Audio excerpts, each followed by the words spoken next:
欢迎持续锁定新闻大白话，我是黄运成。首先来为您介绍这一节的来宾，第一位是我们的资深媒体人谢寒冰，主持人好，大家好，以及前驻纽大使谢文吉，主持人好，各位朋友大家好，还有军事专家施孝伟。主持人好，大家好。好，怎么才没有过多久，白宫又传出了枪响呢？来看到这个事情呢，就发生在5月23号，而且呢，川普人就在白宫里面。好，来看到了，川普呢正在白宫当中，结果附近又传来了数十声的枪响。这个是白宫附近晚间呢，疑似传出了数十声的枪响。那么一名嫌犯就在白宫外的一个检查站开枪射击，白宫呢随即实施了紧急封锁。那么大批的警察还有特勤局人员呢，就迅速赶赴现场去应对。而白宫发言人对此也说明了，说初步调查呢，嫌犯呢是在接近检查站之后呢，从包包里面呢拿出了武器开枪，而事件发生在白宫，川普正在白宫的时候，但是呢，川普没有受到影响。好，那另外来看到了这个惊悚的画面，也就是这个 ABC 的记者呢，他那个时候也正在直播结果直播到一半的时候，听到好几声的枪响，他非常的紧张，赶快低声掩护的画面。好，那这件事情发生了之后呢，也可以看到很多的携带步枪的特勤人员呢，就在北草坪区域移动。那么媒体记者团呢，则是被紧急的带入白宫简报室里面来避难。好，那这名枪手呢，事后发生了什么事情呢？美国特勤局的发言人说呢，初步调查指出呢，这一名男子接近白宫建筑群外围，并且向特勤人员开枪开火。那么特勤人员呢，也随即就拿出了手枪开枪，那还击并且击中了。那么随后这名枪手经过送医之后呢，在当地医院被宣告不治。而且这一起案件呢，其实是有波及到路人的哦。我们来看到这个美国特勤局就说了，说特勤人员呢，在这一次的任务当中呢，都没有受伤，但是交火期间呢，有一名旁观民众不幸遭到子弹击中。好，那这名无辜的伤者伤势是极其的严重，目前呢还在加护病房求生当中。而 FBI 的局长也说 ，FBI 抵达现场协助特勤局去处理事件，那等待取得更多的资讯之后呢，会再向外界更新情况。那么现在这名枪手的身份呢，也被揭发了。网络就传出了这一名嫌疑人的正脸照有外媒体报道说，嫌疑人呢是21岁的纳西尔·贝斯特，他自认是耶稣基督。那 CNN 也报道出了这名枪手贝斯特呢，其实在过去不仅有多次试图要闯入白宫周边，甚至呢也在他的社群媒体上面自称说我是真正的宾拉登，而且也曾经发文透露想要去伤害川普。那么根据执法部门的透露呢，贝斯特过去早就已经被列入特勤局的注意名单当中了。好，所以呢，他已经很多次的想要对川普、对白宫来进行这个攻击了吗？所以川普在这件事情的时候呢，也特别的发文。不过我们来看到这个很巧合的是什么呢？这件事情爆发之前呢，川普不久前才发文表示我自己人就在白宫，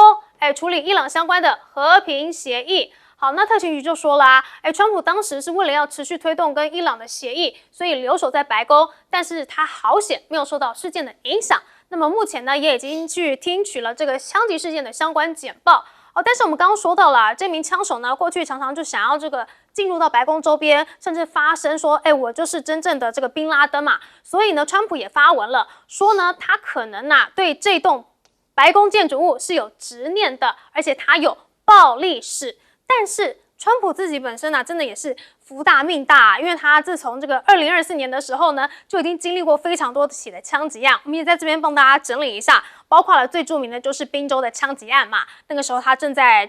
争取这个第2任期的这个参选结果就遭到了枪击案。那接下来呢，佛州的高尔夫球场呢也遭到持枪埋伏。那另外还有海湖庄园也是有人夜闯想要这个袭击川普，但是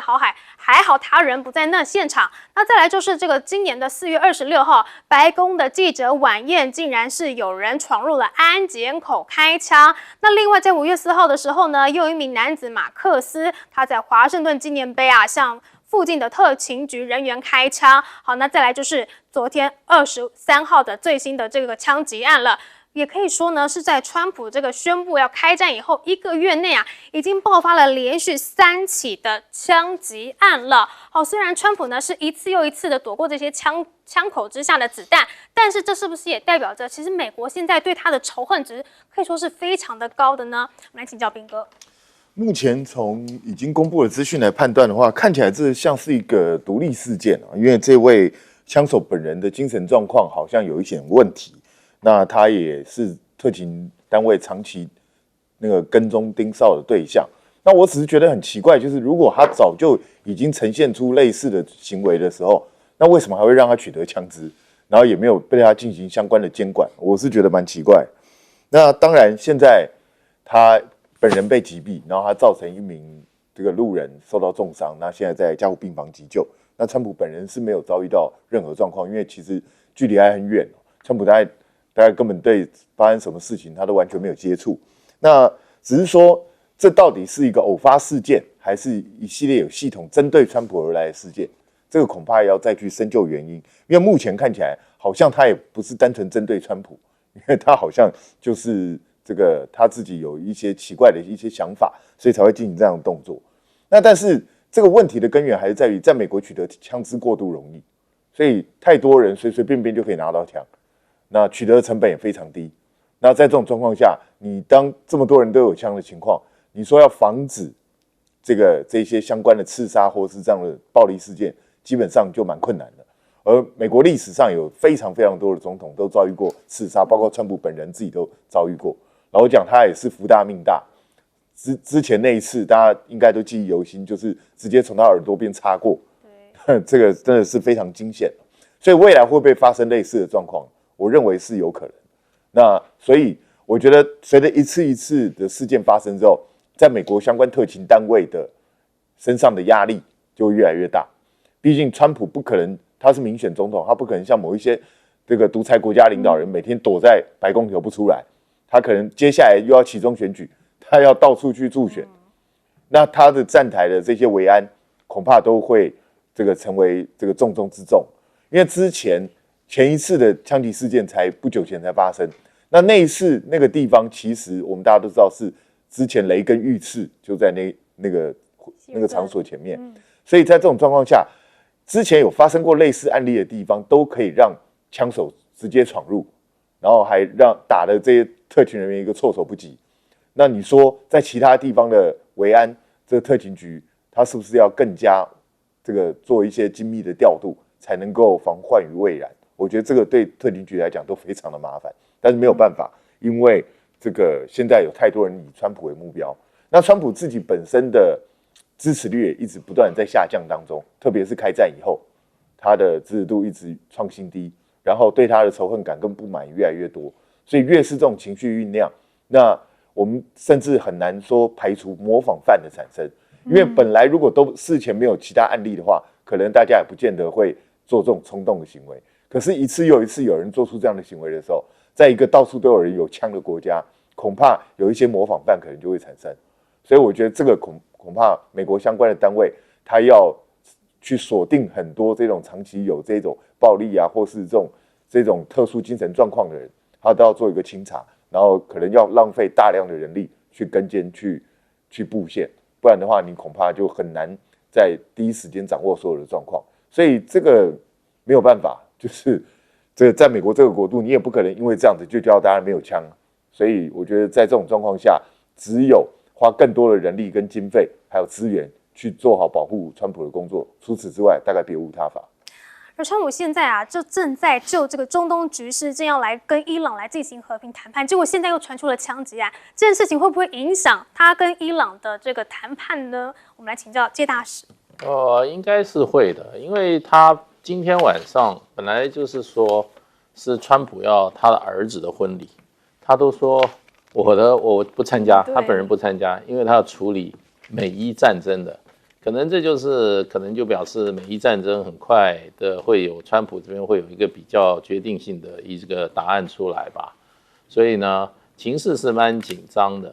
不过这个事情发生以后，我看了美国的媒体啊，我看了这个福斯新闻，居然说他们问一个问题，就是说为什么一直都在发生，而且都发生在这个总统身上。这个问题就问的是怎么讲，是很尖锐啊，也很敏感。不过说实话，美国总统是有不少在任内被暗杀的，可是呢，被暗杀的次数没有川普这么多啊。川普特多短短的这么一点时间，你看，这么第5次、第6次了。那所以呢，川普在他的事情发生以后呢，他自己在他的 Truth Social 里面又发了一篇文章。我觉得他有一点点故意要告诉别人，就是说这个是一个怎么样，又是这个凶手啊，他这个精神有问题，然后呢，他对这一件建筑，他对白宫这个建筑好像情有独钟。那意思就是说，不是针对他个人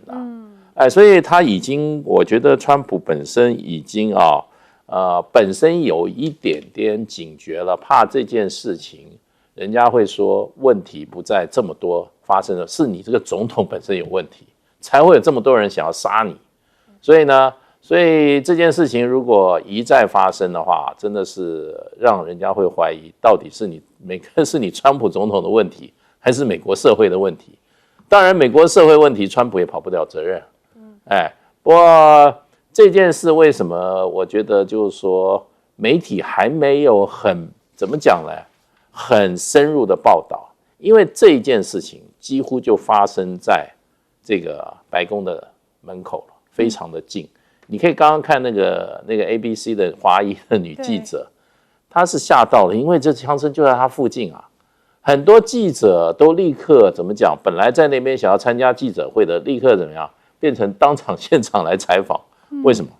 因为就在他们身边，因为那个已经到了 checkpoint 就是检查站了，所以这个凶手离这个白宫已经非常的近了，而且他一进来就拿出枪就扫射。那我看也有记者就是说在当场就怎么样，在做假期这个采访，就在说听到了20到30声枪响，所以是非常多的交接。然后呢，川普在他的这个 Truth Social 里面，他说这个枪手已经死了，他就没有提到还有一个就是说路人呢被打到了，而且情况非常的危急。那这里面呢就变成就川普呼吁是什么呢？他说这个要加强维安。对，他说这件事情从上一次在这个白宫的新闻记者联谊会的这个晚宴里面到现在一再的发生。他说所以他就说这个显示出要加强这个总统还有呢白宫成为最安全的人跟最安全的事有多么重要。所以呢，那他在后面加上，他说美国的国家安全要求做到这一点。也就是说，白宫跟他的命很重要，所以这个讲法可是呢，川普从来不会说自我检讨啦。不过就变成就是说，其实他把这个社会不断的他的发言太具刺激性。比如说你打仗的时候，你也不能讲我要把你炸到石器时代，我要把你这些人你杀了人家40几个领袖你还觉得杀得好，要继续杀。这些对一个领袖来讲，等于说在鼓吹暴力的时候很可能就是怎么样，回力镖会打到自己。所以我觉得越是位高的人行为很重要，讲话更重要，不要去刺激这个社会。好，不过川普也说了，美国总统还有白宫的安全很重要。那难道是在指这个情报单位真的是出了大包吗？怎么会这么多的枪击案都面对他呢？请教孝瑋哥。其实这种东西特别是这种社会中的极端分子往往是非常难以防范的。不过像这个人，他其实已经被这个美方就是说那个联邦调查局还有特勤，基本上已经算是列管。也就是说，因为他经常多次的那个提出他对川普不满，而且呢，甚至于有这种行动的这样一个意图。所以呢，这时候美国的那个这些反恐部门就会把它列为一个追踪对象。那当然，这个追踪对象你也不可能说时时刻刻都能够特定掌握他几点起床、几点出门、几点干嘛。那以美国来讲哈，白宫的周边呢，它有各个这种所谓 checkpoint， 也就是说，你今天也不是谁哈，任何一个人到了白宫门口，你就可以那个堂而皇之啊，大摇大摆的走进去，你一定要在这个检查哨哈，经过一份又一次的这个身份验证。然后甚至于身份验证无误之后呢，还要检查你的那个身上所有这些装备才能够进去。所以这个人其实他本身在这种完全没有办法那个有任何合法进入这个白宫的这个情况下，他就率然的采取这种类似恐怖攻击的方式。我个人认为，第一，他想要做的事情，他已经知道他不可能成功，除非说我们今天看到说，你看他又说他自己是耶稣基督，又说这个我才是真的宾拉登。显然，这个人的脑袋似乎是已经有一点点可能这个有点不太就是所谓的那个知觉跟人家是已经有点那个不太一样，有一点可能思维失调的这个问题。所以在这个情况下，那这个时候他到了这个地方，然后呢，既然他不可能进去，那所以他做这个举动，就有点像是要殉道的这个意味，也就是说他要殉他自己的道。当然，他不是说要殉任何真正有意义的这种道，他殉自己的道，让自己成为一个这个象征。然后呢，某种程度来说，可能是反川普的象征。或者某种是要实现他自己心中那种特定的立场的这样一个这个象征。不过，但是你看，因为我们刚刚讲到那个美国的这个白宫，它本身守卫也是非常森严的。那虽然说它现在里面有工程，但其实我们看到过去 AIT 在台北做工程的这样的经验，你就知道，其实美国对于他们这种任何政府部门的工程，它的人员管控也是非常彻底，也是非常的这个紧密。所以呢，今天这个人到了这个地方，他不可能成功的混进白宫的时候，所以他就在那个检查哨就已经把枪拿出来打了。但你在检查哨拿出来打的那个就开枪的话，那想必其实周边像那个检查哨有包含驻卫警，然后而且有包含那个密情局的人员，那甚至于还有周边也有警力。那这时候你只要一旦你开枪，所以为什么我们会说听到那么多那个枪响在美国虽然说枪支取得很容易，但是它基本上来讲，它的法律是只规定你可以使用半自动的武器。所谓半自动武器就是开枪要扣一下，开枪要扣一下。除非你是今天是训练有素的恐怖分子，或者你有特别的目的，你才能够获得这种全自动的武器。也就是说，如果现场响起了20-30声的这样的枪响，代表枪响之中可能这个嫌犯打了4-5枪，但实际上其他15-20枪是对着嫌犯打的。所以也就可以看到为什么今天嫌犯在那么短的时间之内就遭到这个密情局还有这个相关的这个执法人员的这个攻击，成为重伤，甚至于还不小心这个误伤了这个附近的这个行人。所以在这个时候你就知道，如果说你在这个场合上出现是蛮危险的一件事情啦。那当然也希望那位伤者能够走出这个状况。不过但整体来说，今天这个人他在这个地方做这个事情，也显示了美国整个在白宫周边的这样一个拱卫是非常牢不可破的。也就是说，今天你除非你用这种大军突击，或者说用一个突击队突击的方式，否则你像是这样一个单人这样一个孤狼，想要能够顺利成功的攻进白宫去发挥他自己所要做的事情，难度是非常高的。所以在这种非常时刻也是建议民众就尽量离白宫远一点，别去观光了吧。好，我们休息一下广告之后马上回来。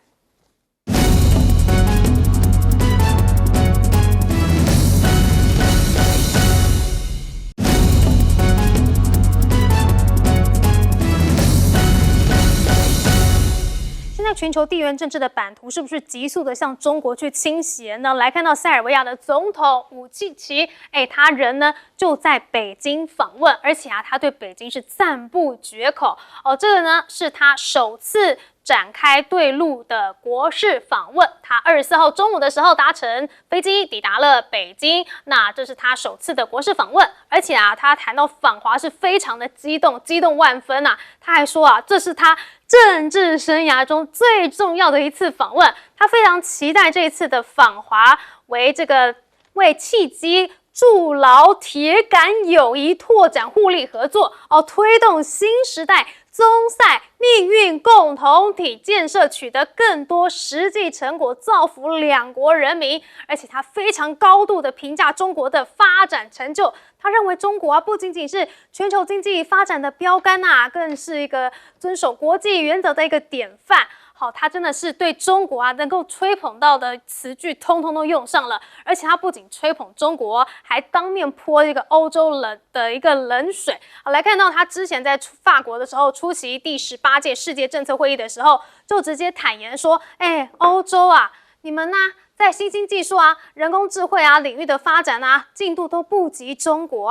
中国比我们更加的勤奋，更加的专注，而且他们斗志扬昂。好，中国是一个非常负责任的国家，能够带来一个稳定而且极其成功的国家。好，所以中国这么的好，当然要跟他来合作咯。所以这一次呢，塞尔维亚的工商界都非常的期待这个武契奇访华。来说呢，会为两国的企业开启一个机遇之门。那我们就知道了，这次的合作项目有多少呢？目前呢，两国预计要签署总金额大约是10亿欧元的合作协议。好，那除了这个资金的合作之外呢，武契奇他也透露了，说他自己计划至少要带回30份的一个合作合同所以他要收获满满的回来。那可以看到呢，现在中国是不是对欧洲呢也是已经长驱直入？那美国是不是就紧张了呢？好，来看到现在卢比欧呢，也首度的访问印度，要来出席4方安全对话会议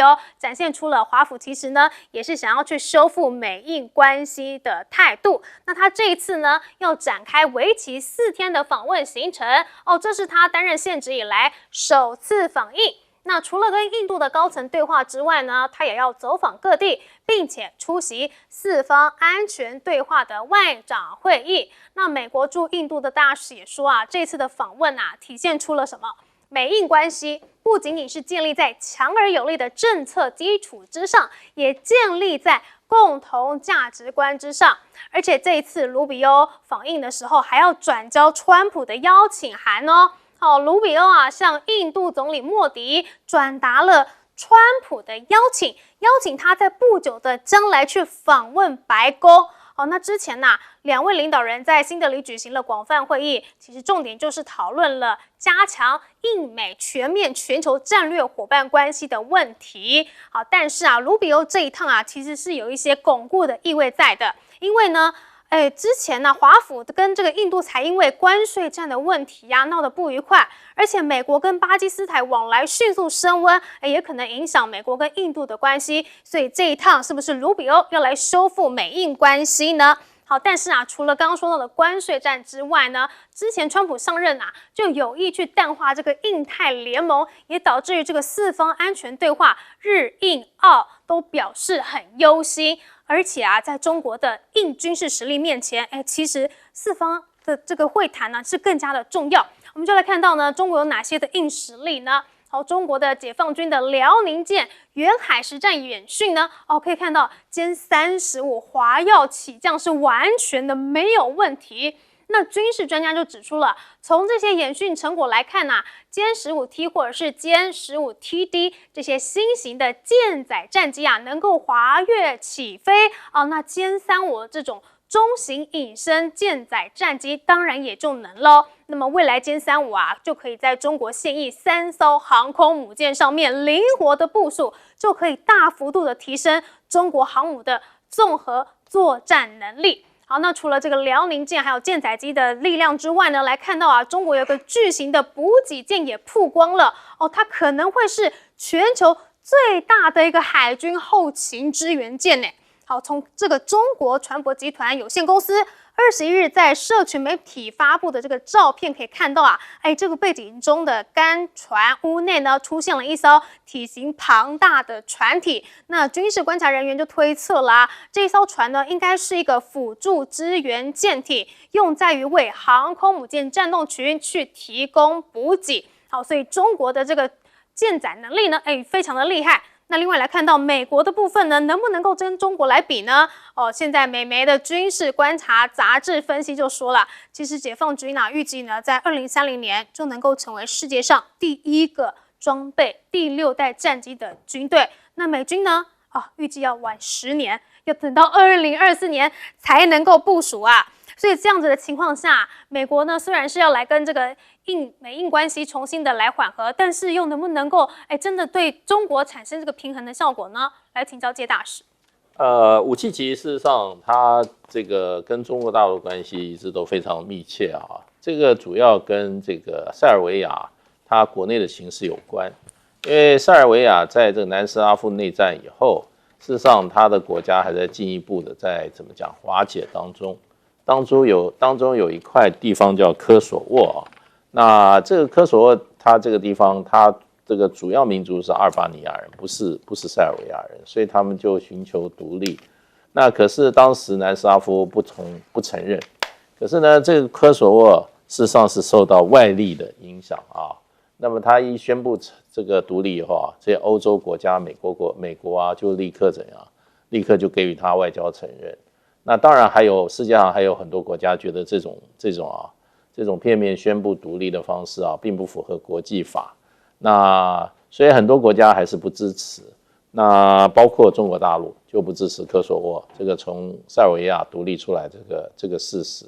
那所以塞尔维亚就变成他在整个的这个对外关系里面啊，哪一些国家不支持他对科索沃不是一个独立国家的这个立场，他就发展的关系比较密切。那当然，科索沃他这个在冷战结束以后，南斯拉夫内战结束以后，他最主要想要成为欧盟的成员，可是就因为科索沃的问题啊，所以呢，这个南斯拉夫加入欧盟的进程哈也非常非常的困难。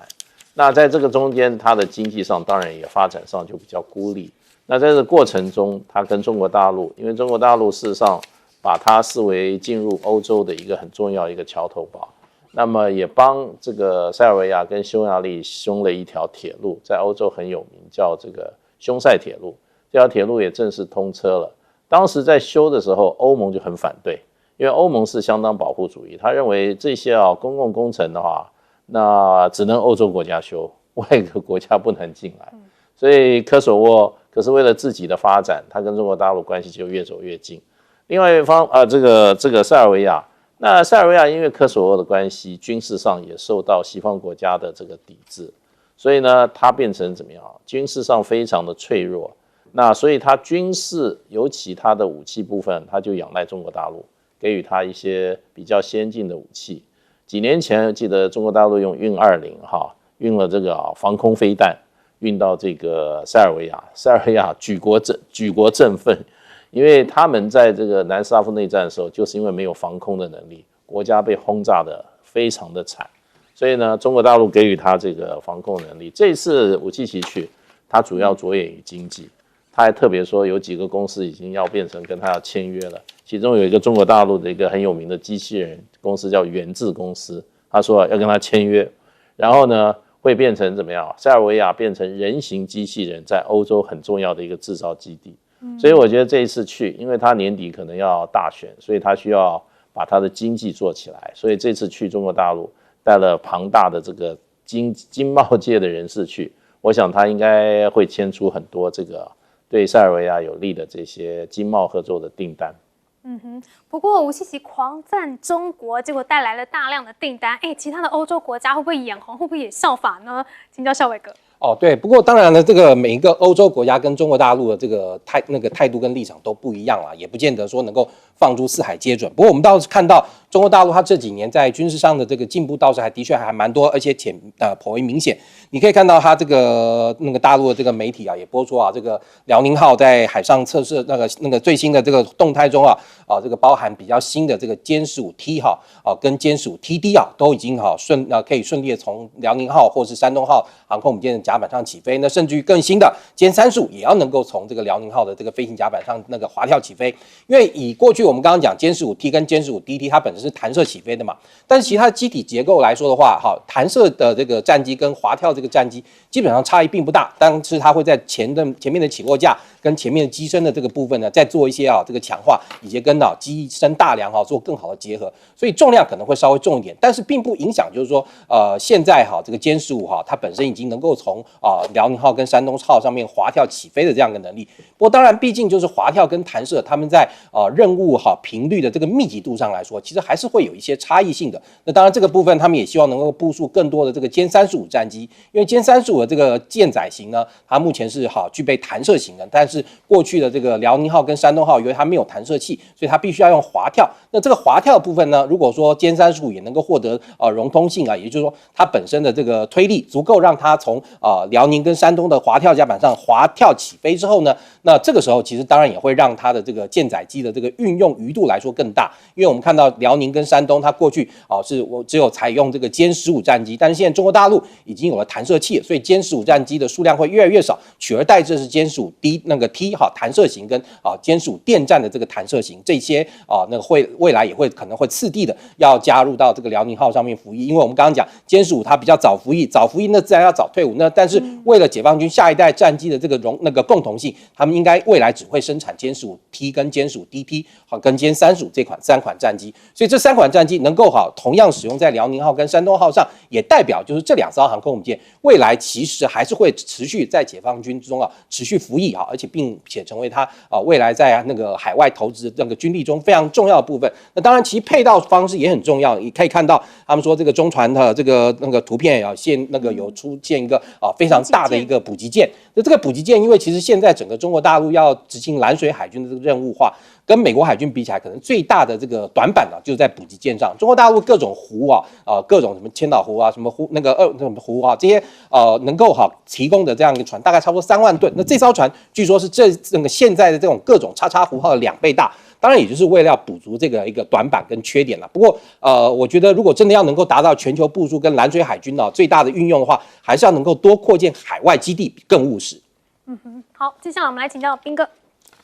这个武契奇这一次当然是带了一大堆的合同，准备去中国大陆签。那预计希望能够至少引资大概11亿欧元。那人家在积极努力，可是我请大家去回想一件事情：当初我们只不过因为立陶宛这个代表处帮我们改了一个字，我们就说要给人家12亿美元。有没有想过这件事？人家对10亿欧元是如此慎重，然后我们台湾花12亿美元是如此随便。所以你说我们是真的在做外交吗？还是只是在好大喜功？还是只是在乱搞？我觉得大家不妨仔细去想想看。你看武契奇为了这10亿欧元多拼了，对不对？台湾的钱真好赚。是啊，然后再来，美国现在看起来这个 Rubio 要重拾印太战略，可是问题是，川普真的有心想要搞印太战略吗？印太战略其实是川普第一任的时候提出来，然后后来拜登延续。那一直在推动这个跟印度跟多边的合作，希望大家共同来围堵中国大陆的发展。可是印度其实不管是川普或拜登时期，对印太战略都是若即若离，好像有的时候他很积极，可是有的时候要他真正负担责任的时候，他就闪一边去。那现在美国因为川普第2任上来就搞关税战之后，跟印度关系其实搞得很坏。那现在 Rubio 要重新修复这个关系，但就算真的修复了，让2国之间的关系和缓，印度真的愿意重回印太战略吗？我其实是非常怀疑这一点，因为这个川普为什么第2任并不很积极的推印太战略？因为他要的是美国优先，所有的事情都要以美国利益为准。可是抱歉，莫迪其实也是这样想，莫迪什么东西也是要印度优先。所以当2个国家都想着自己彼此才是要优先的时候，那这2个国家到底要怎么合作呢？我看这次印太战略恐怕还是建不起来。好，所以相较塞尔维亚铁杆挺中，美印关系的反而是各怀鬼胎，这2边要如何抗衡呢？我们休息一下，广告中马上回来。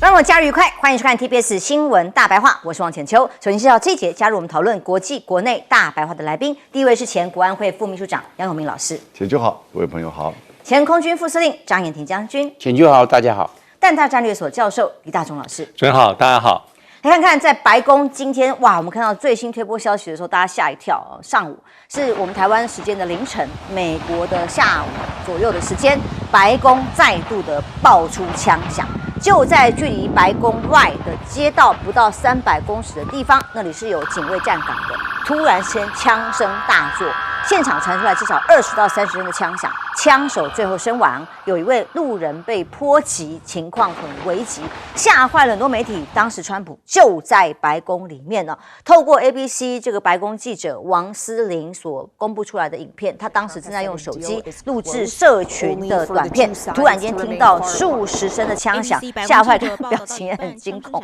真的是吓死了，他立刻趴地。同时呢，当地的维安人员就立刻要求这些记者进到白宫内部的新闻简报室，就地寻找掩护，然后暂时还控制现场不准进出。那事后分享这些画面，特勤人员还有那个大喊趴下的这样的声音。白宫到底是谁呢？安检少血战呢？是这个人号称是上帝兼宾拉登吗？这个男子是21岁的贝斯特，多次企图要闯入白宫，而且在个人社群自称是真正的宾拉登，那不断的发表过要伤害川普的言论。去年6月就曾经在白宫的车道堵住通道，自称上帝。那后来被送往华盛顿精神医学院呢，去进行精神评估，就放出来了。7月再次要闯入白宫，这一次是直接攻击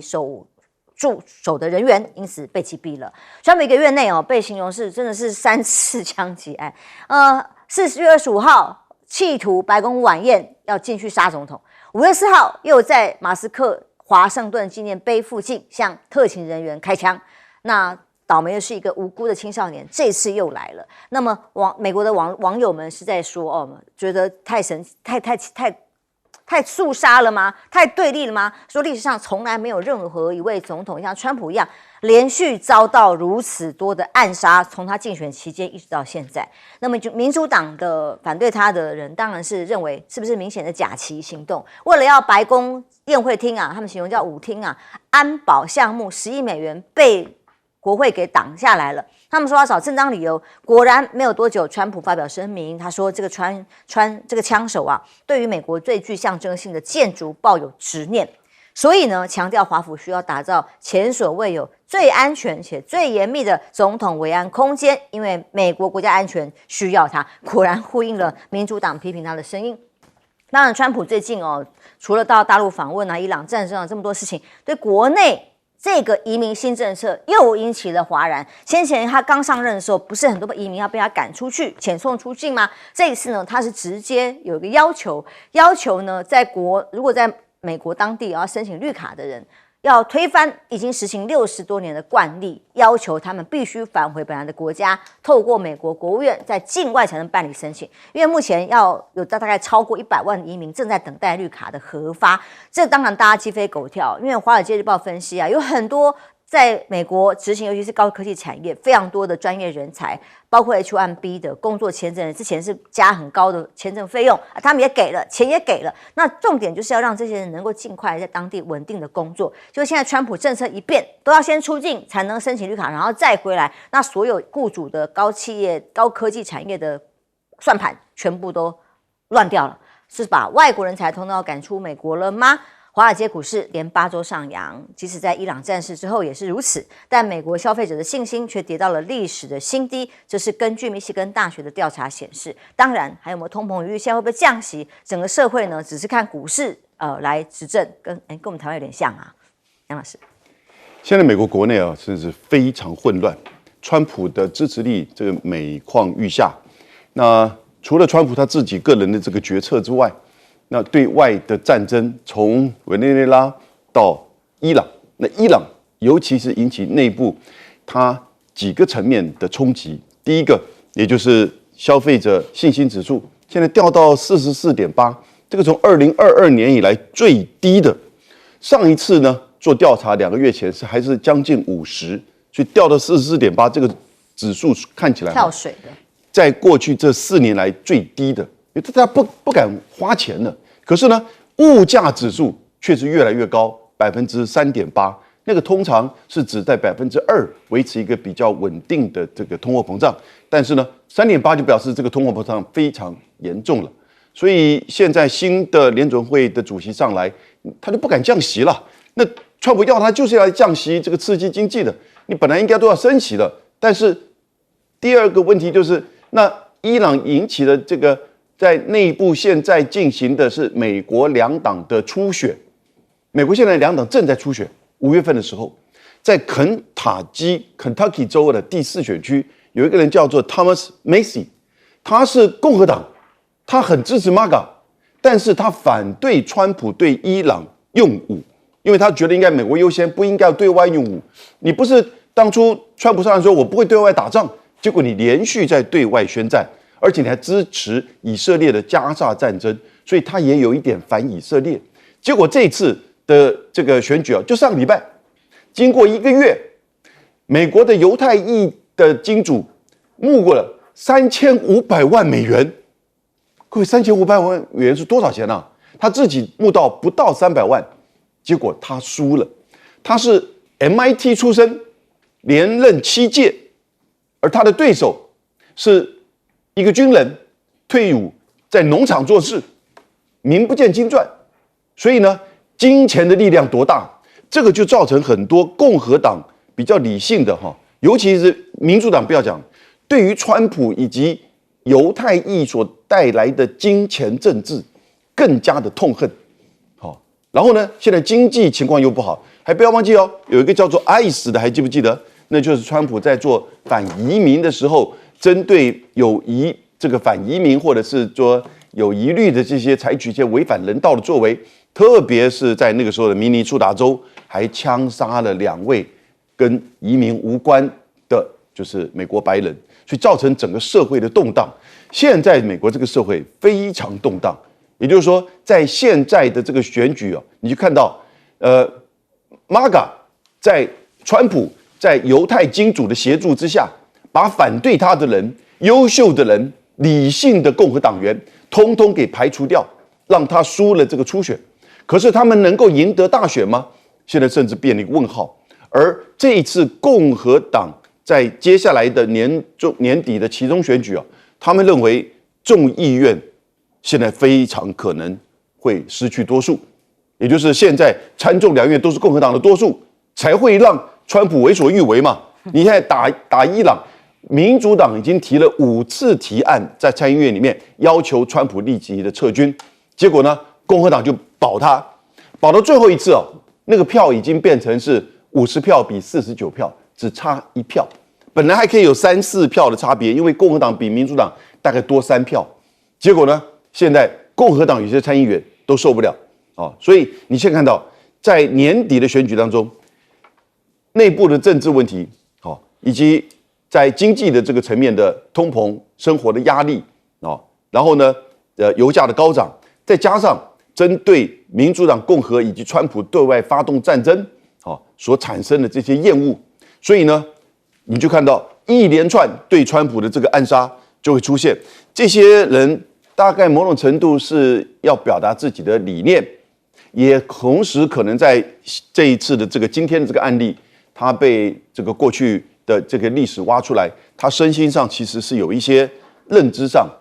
一直一些这个坚持，因此在白宫你就变成一个很危险的地方我以前还真的排队进入到白宫的这个东走廊 East Wing 去观光，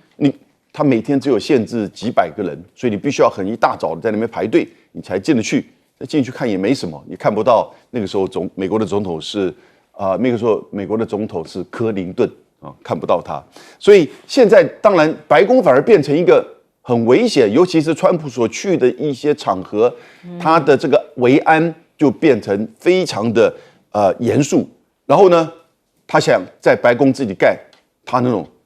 要把整个白宫挖到地下室，然后呢，价值上千万一个大型的宴会厅。他说至少要像他在佛罗里达的海湖庄园一样，有那种富丽堂皇又非常黄金他喜欢黄金的吧？黄金但是呢，就在白宫里面，所以维安绝对没有问题。所以，但他现在看到也的的确确，这个总统现在面临到很大的这个安全上考验。可是是真的有人要暗杀你，还是你越做越糟糕，美国越来越混乱，美国越来越撕裂呢？将军，我们记得川普到大陆去访问的时候，看到那么多欢迎他的小朋友啦，欢迎的队伍他好感动他说：“哇，这么多欢迎的我的人，我真的是非常的对我欢迎很热烈。”然后很久应该没有感觉到这种热烈的欢迎，因为在国内是如此，动不动就有枪击案，动不动就有上百万人的抗议到街上去啊。这次白宫旁边又发生枪击案，他回到美国本来第一时间就想要去，我想中国那个宴会厅屋顶多好看，他也想要赶快把宴会厅完成，就现在进行不了啊。我认为川普他经济没搞好，最大的败笔就是经济一团糟。川普他最有钱，他应该搞经济啊，结果经济并没搞好，反而月光族越来越多。那我们现在看美国的状况啊是如何呢？我们第一个先看美国的储蓄率很低耶，它一向都很低的，就是月光族用光了嘛。他大概赚100块，大概只存4块，其他都花光光了。对，你税那么重，你还有这个州，还有州税，上面还有联邦税，你都在扣，房子的税也重，通通都是税。那你这样子，大家怎么会有储蓄率？你就收到这个钱，收到这个账单，这个要缴信用卡，卡债还掉；这个要交保险，保险用掉。美国的保险不便宜啊，很贵的。然后另外一个，另外一个他就要消费，消费很重要，为什么？因为美国人大家一到大卖场买，因为买是一种享受，马上买，结果钱马上就花光光了，没了。所以问题就是出在你看美国股市都大涨啊，大涨应该一片荣景嘛，相反没有荣景，因为美国月光族太多。第二个，美国贫富差距太大，美国全部顶尖的那1%啊，掌握了美国1/3的财产。你看他这1%掌握1/3，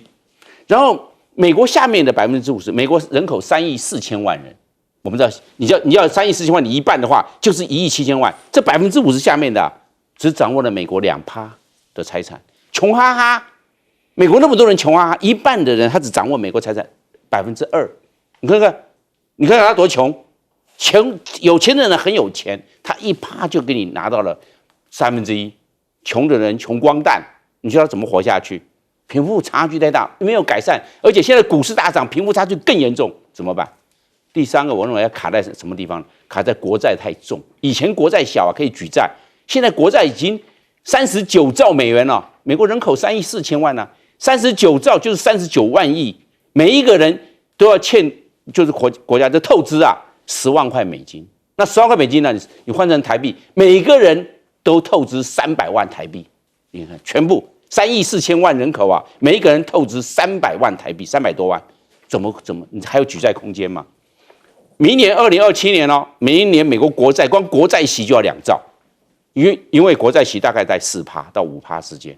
你现在是39兆，明年你根本一开张什么都不要做，先交2兆的美元的利息，你怎么办？你看看这国债的越来越沉重，今年年底破40兆，现在才5月嘞。破40兆，就是迈向40大关，越来越沉重，而且没办法，没有还债的能力。第四个，我们来看呢，就是美国通膨。美国现在是5月，4月份的通膨的平均年增率3.8%，100块涨3块8毛年增率。你看看光那个汽油，因为伊朗战争的关系，油价一直上涨，油价上涨，所有都要上涨。交通运输、餐厅、观光、旅游、饭店，通通上涨食物，那老百姓受不了，月光族那么多，你年增率，通膨年增率3.8%，谁受得了啊？所以这4个因素把美国卡的是它经济表现不好，民调支持率绝对低。大荣老师所以难怪川普到大陆去看到欢迎声很开心，因为在国内都是枪声啊。对，因为就像刚才将军所提到我们也非常好奇，为什么好像在这几年，这种行刺美国总统企图的这种枪杀未遂的，或是有这种阴谋的比例会这么高？因为川普到现在才就任1年多，那跟他有关的枪击事件其实好几起。怎么好久了？感觉才1年多。对，才1年多，他是去年1月20号才就任，那现在才5月多，他任期还有整整的2年半以上。那其他这个第一次枪击是在竞选期间，2024年7月份。在宾州那一次是一般被判定说自从1981年雷根是真的遇刺以来最接近总统遇刺，而且会有重大伤亡的一次。那时候川普是右耳受伤，而且当场是有1人死亡，2人重伤。那很快在9月份是打高尔夫的一次，也是被定位为在佛州定位为刺杀未遂。那最接近而且很重大，就是其实没有多久以前，在上个月的月底，在白宫记者晚宴，是这个枪手是要尝试这个进入要冲刺这个所谓的这个检查的这个站啦，就是在做身体检查，对，维安。那一次其实很险，但是比起2024年7月份那次还差。那这次其实在白宫的外围哈，但是还是引起虚惊。很多人说原因是什么？我还蛮同意，还是跟这几年10多年来美国政治高度对立、激化是相关的。就整个社会的这个氛围是动荡的，民心是动荡的。这个不是一天两天一朝一夕。第二点，我觉得跟这20年来哈，可能跟网络还是有关系，因为网络上面资讯是巨细靡遗，包括总统你的行程，你要很多的资讯，还有仿效效果，仿效的效果会引起这种怎么讲，变成是一种现象。那在这个状况之下，我觉得第三可能是跟那种人的心有关哈，比如说有些比较孤立的，或是比较走向极端的，这种比例高。第四点其实就不是，因为它是常数，因为美国本来就是拥枪的国家哈，所以这几个状况之下，所以看到有这么多这么密集的这种事件，我觉得还是要非常的谨慎跟小心。那最后简单提到一下美国这个移民的这个严审呢，其实是完全是川普执政以来最重要的目标。第一个是非法移民严格啊，一定是要把它赶出去，边界的安全。第二个是，即便你是在做合法这种移民取身份的这种路径的话，还是很严格。大家不要小看绿卡，过去绿卡美国可以是在境内身份移转，你不用回到你的母国。那现在呢，方式改变，会影响到非常非常多的人，因为绿卡这个事情是合法永久的这个居民，其实在过去美国这个法规上是有一个弹性。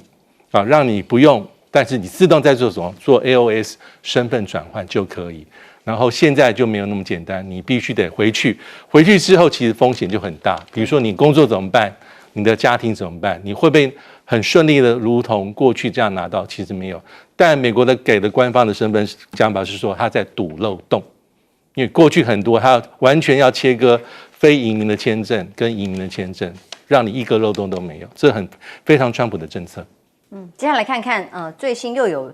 国家元首访问中国大陆了。他是塞尔维亚的总统武契奇，中午抵达了中国大陆，展开国事访问。这次访问呢，他非常激动一下飞机啦，所有的受访啊，他都说哇，这是我政治生涯当中最重要的一次访问。在出发之前呢，他还见了中国驻塞尔维亚的大使李明，他强调高度评价中国成就发展认为中国不仅是全球经济稳健发展的标杆，更是恪守国际原则的典范。那是谁不恪守国际原则呢？他这个央视受访更是讲得很亲民、很道地啊，听听他怎么说。You're very popular among Chinese netizens. They even give you a nickname called 577 because your pronunciation of your name, Wu Qiqi. Yes, right. Actually, it's the same with the numeral pronunciation of Chinese. Are you aware of that? And what would you like to say to those Chinese netizens? I am aware of that. I love Chinese people. You know, it's easy to remember this guy. He's 577他说很爱中国大陆的人民所以塞尔维亚现在最新的几个动向都是跟武器军武的采购有关，尤其是美国媒体特别关注的是军事领域的合作目前是白俄以西唯一购买中国先进武器的欧洲国家，因为他现在正在申请欧盟排队当中，那却有采取一个自己独立自主的购买军武的系统吗？先前已经宣布采购陆制的超音速空对地飞弹，现在可能还会引进战机啦等等的新先进的其他的机型等等的。欧盟没有法律途径可以阻止这类的军购。学者直言，所有迹象都表明塞尔维亚正逐渐弱化欧洲路线。那武契奇一去，当然支援机器人敏实集团宣布合作，未来在塞尔维亚会设立人形机器人生产基地，这个对他来讲是很重要，对自己国家发展的事。对比之下，过去跟美国的相处，这个画面实在印象太深刻了。我相信观众朋友如果看过，很难忘记。2020年9月，当武西去访问白宫的时候，川普是给他坐这个小板凳的。对比之下，哇，川普威风凛凛坐在座位上，却让来访的国家元首，人家的国家坐在小板凳上，好像在听训话一样。那对比于此，难怪他说到中国大陆去是觉得是人生生涯当中最重要的访问，人家是铺红地毯，热烈欢迎。而到了白宫，美国是这样对待自己的盟友的。所以，另外再看看印度的这个区域地缘关系啊。美国国务卿 Rubio 到了印度展开4天的访问，说要修复因为关税不止啦，还有之前川普讲话不开心的这种阴影。那最新呢要做什么修复呢？就针对美国处理印太地区事务的基石，说要体现现在4方安全对话的机制。还有双边的层面，就是说要把印度这个盟友拉回来，以至于 Rubio 出席的时候也一样哦，好像有那个川普的夸饰法的形容词也在他身上出现。听听他的谈话。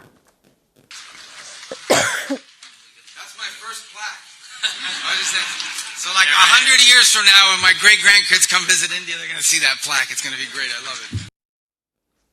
我在印度的第一个碑啊，就是哇，这跟印度的友谊非常的好。那未来就算他的曾孙子100年后来看这个地方，还会看到这个纪念碑，非常的光荣跟骄傲。印度国防部长说，印度也不是只是要买武器而已，我们是有潜力，未来25到30年之内成为全球主要的国防装备出口国，还要卖武器给其他国家。他断言，拥有强大的本土国防能力的国家，掌握着自己的命运，因为他也都赢嘛了，不管怎么打都赢嘛所以中国国防部含有确认的潜艇出口，是交付给巴基斯坦他的对手最新可搭载核弹头的潜舰。那印度同装备是2032年之后才会到位。那中国国防部的发言人还特别亲自出面去确认交付这个麒麟级的常规潜舰。所以当前印度海军水下舰队的主力都没有配备这个 AIP 系统。印度推进的所有的专案跟系统里头呢，相比之下，真的有办法是像印度国防部长讲的这么强大呢？还是面临至少6年的真空期，被外界正在检验当中？杨老师，其实塞尔维亚，你要回复到冷战的时候，有一个国家叫南斯拉夫，还记得吗？后来冷战结束之后，整个90年代在欧洲就发生了南斯拉夫的战争。这3个国家各自寻求独立，但是因为彼此过去是种族融合，但是独立的过程当中呢，就相互的攻击。然后呢，在1999年的时候发生科索沃战争，那就是塞尔维亚对科索沃的这个掌控。发生战争的之后，北约就开始在轰炸塞尔维亚，大概轰炸了有将近70多天。那这个是造成现在塞尔维亚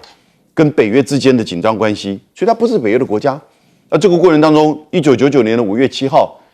美国还轰炸了中国驻南斯拉夫的大使馆，这个事件还记得吗？所以从那个时候开始中国大陆跟塞尔维亚的在军事上、经济上的关系，当然就是很特殊的，一直到现在。那尤其是在这一段过程当中，你看我刚刚讲1999年科索沃战争，到现在27年的期间，过程当中，中国大陆推动的一带一路，塞尔维亚是在东欧地区最主要的国家，另外一个就是匈牙利。然后呢，它所推动的就是中欧的班列，以及在整个铁路的连接上，塞尔维亚也是主要的国家。甚至塞尔维亚跟匈牙利之间的这个铁路应该算是就是不是高铁了，应该算是这个等于是时速200公里左右的，那也是中国大陆所建构的。军事层面就更密切了，塞尔维亚是现在拥有中国大陆的就是舰队反舰飞弹，而且它还装在塞尔维亚的米格29的上面。那米格29老飞机啊，那中国大陆还设计一个平板飞行员可以直接操控平板，然后使用挂在米格29遏制飞机的中国的反舰飞弹。同时，它也运用了新的就是这个反飞弹的防卫体系，这也是中国大陆的。这一次武器寄来虽然是国事访问，而且他在他的塞尔维亚的首都，其实也发生了一些示威抗议事件，也有数万人的反对，因为他毕竟做了总统做了10年，2017年到现在，这个国家人口大概是台湾的1/3，然后呢，他们的人均 GDP 也是我们台湾的1/3在这个地方其实并不容易。那但是呢，他现在据说他想要来跟中国大陆买那个歼35的外销版，它叫 AVIC 哦。不过这个我们看看这次会不会有怎么样的成功。所以这个国家在整个东欧的地区哈，其实地方地位很特殊。过去呢，它跟中国大陆在安全上很密切，到现在呢是经济上是获其利，从匈牙利到塞尔维亚都是中国大陆投资的这个重点。我们讲到印度哈，其实印度这段期间呢，对美国是很复杂的，甚至有很多的印度学者在主张说，开始要走战略自主，就不要太亲美了。为什么？你可以看到，虽然去年美国川普对全球的贸易战，全球包含中国，包含印度，可是到了10月的时候呢，一下子就整个改变，因为中国大陆提出了杀手锏，就是稀土的管制，所以整个对中国大陆的关税就降到20%。然后呢，你看到这一次的川习会，当然显现就新的大国的这种大国协调共治体系就出现了。那印度呢，同时却还是继续被美国科以高关税，甚至要求在这个就是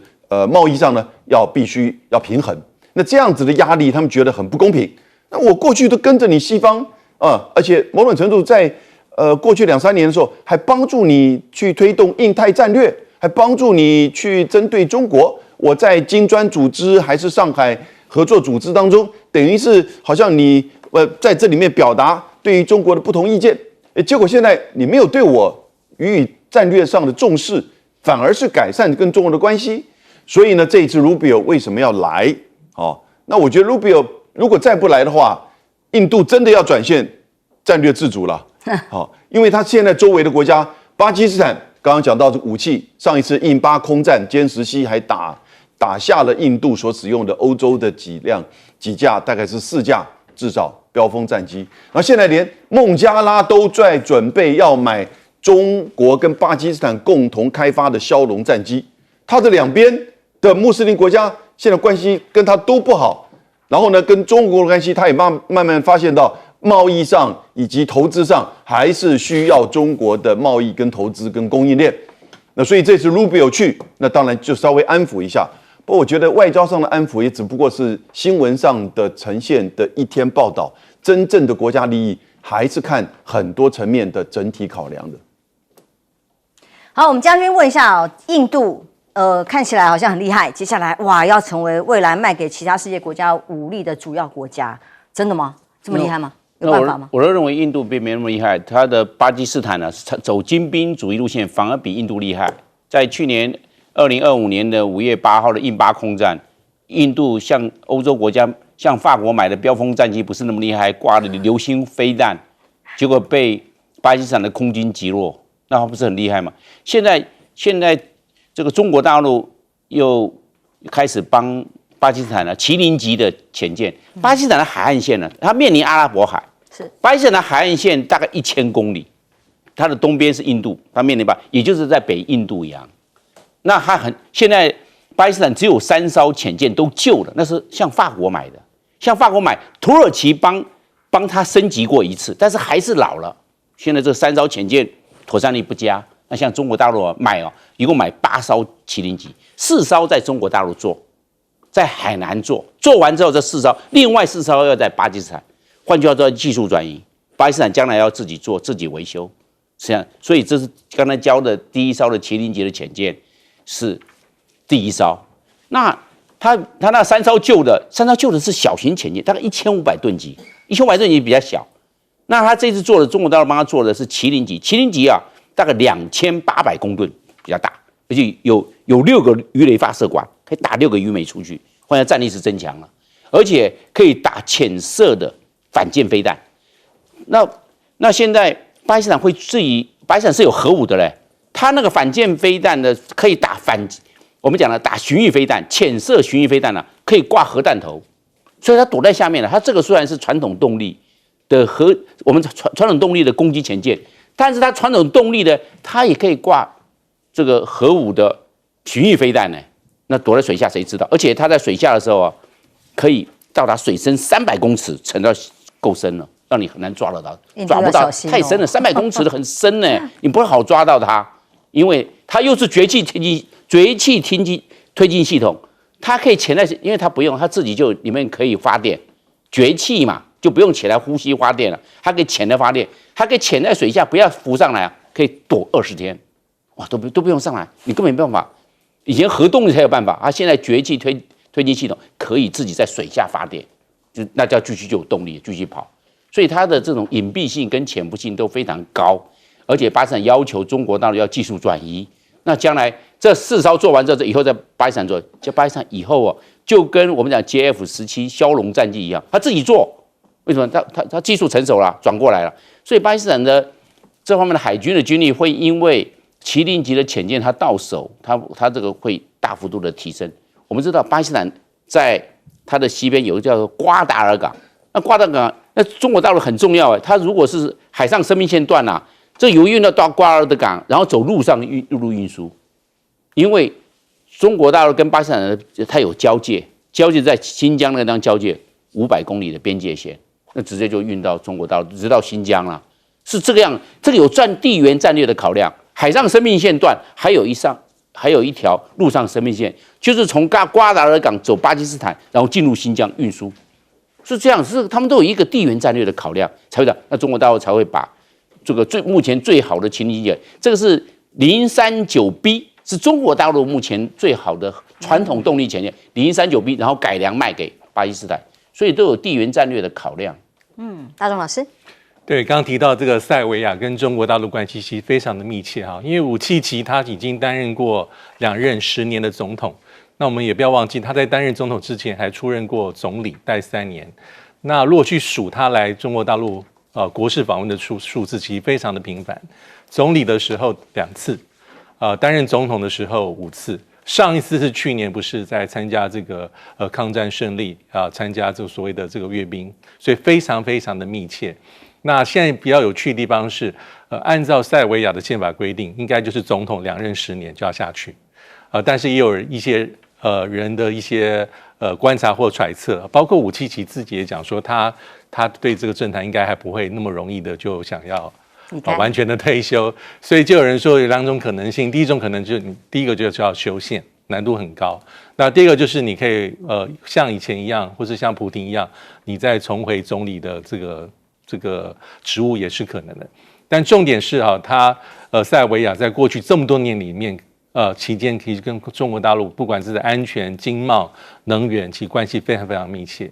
那习近平我记得是在2024年访问过塞尔维亚，当时同时访问法国跟匈牙利。再往前推其实习近平应该是在2016年更久之前了。那现在中国大陆是怎么定位为中国跟塞尔维亚的关系呢？他用的字眼叫做是命运共同体。那命运共同体这个概念其实通常是高过于一般的这个战略伙伴关系。我们会看到中国大陆对于部分的东南亚国家、部分的这个中亚国家，还有包括很少部分的欧洲国家，包括白俄罗斯，它才会用这个命运共同体，代表我们是有非常非常高的战略互信，而且是全方位的合作。所以目前塞尔维亚跟中国大陆关系是非常特别。那当然在欧洲里面包括在欧盟里面，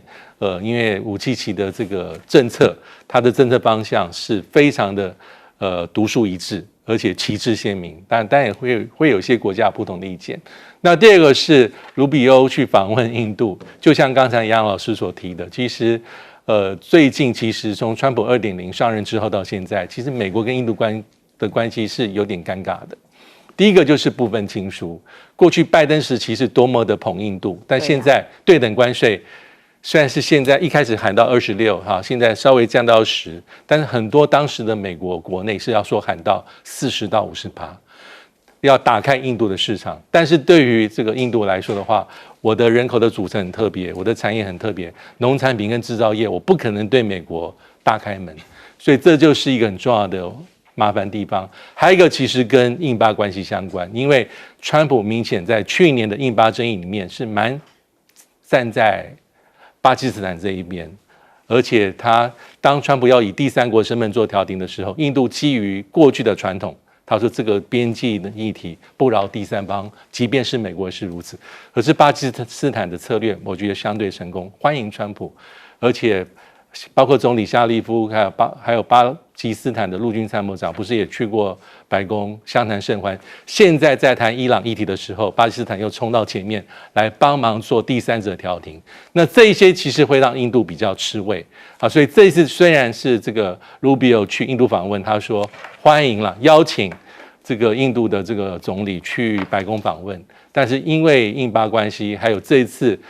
川普这么大阵仗去中国大陆访问。那也会影响这个印度的一些传统的一些揣测，就是美中在趋近的时候，过去美印关系这么好，那印度放在哪里？所以这是很重要的。